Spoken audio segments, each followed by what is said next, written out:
Cotton কাপড়ের দ্বারায়, সুতার কাপড়ের দ্বারায় শরীরটাকে পরিষ্কার করা শুরু করে দিল, শরীরটা সাফা করে দিল, করে দিল।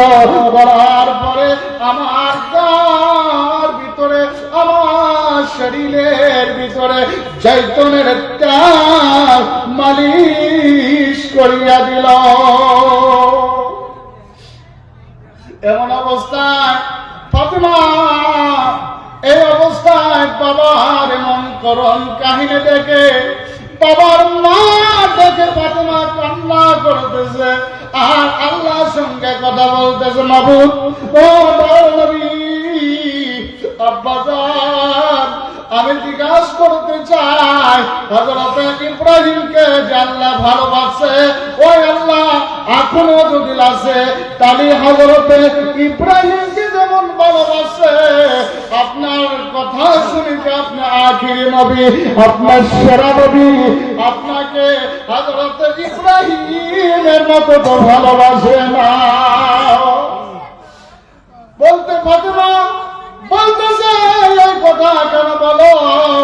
বলতেছে, হে আল্লাহ কোন আছে যে যেমন আল্লাহর পয়গম্বর হযরত ইব্রাহিমের বিরুদ্ধে নমরুদ যখন হামলা করে দিল, অগ্নিকুণ্ডর ব্যবস্থা করলো, ইব্রাহিমকে যখন অগ্নির ভিতরে নিক্ষেপ করা হলো, অগ্নির ভিতরে নিক্ষেপ করার পরে আল্লাহর পয়গম্বর ইব্রাহিমের একটা প্রশ্ন পর্যন্ত পড়ে না।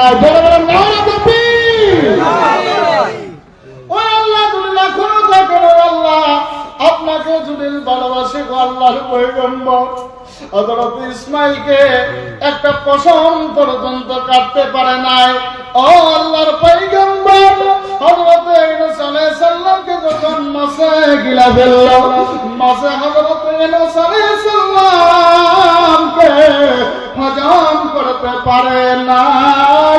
ও দয়ার নবী গো, যদি আপনাকে আল্লাহ বেশি ভালোবাসে, তাইফের যুবকরা যখন আপনাকে পাথর মারল, পাথর করে তো ফুলে টুকরা আল্লাহ বানায়া দিতে পারবো।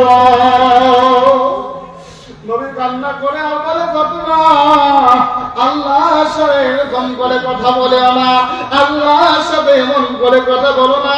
ফাতেমা আনন্দিত হয়ে গেছে, আবেগ সহ্য করতে না পারে বলতে, আব্বা ও বাবা গো, আপনার জমিনের ভিতরে দরদের বাবা নাই, আপনার মা নাই, আপনার বাবার ভালোবাসা বোঝেন না। বাবার কত বড় একটা সম্পদ, বাবার কত আদর, বাবার কত ভালোবাসা। বাবা যদি দুঃখ পায়, কোন বেটি সহ্য করতে পারে না, কোন বেটি সহ্য করতে পারে না, বরদাস্ত করতে পারে না। আপনার তাইবের এমন অবস্থা দেখে আমার মন মানতেছে না, আপনার অবস্থা দেখে আমি কান্না করতেছি। নবীকে, বিশ্ব নবীকে, আল্লাহ নবীকে মা ফাতেমা সুন্দর করে তেল মালিশ করে দিল। মা ফাতেমা ওখানে কোলের ভিতরে নবীর মাথা রেখে ঘুম এসে গেল।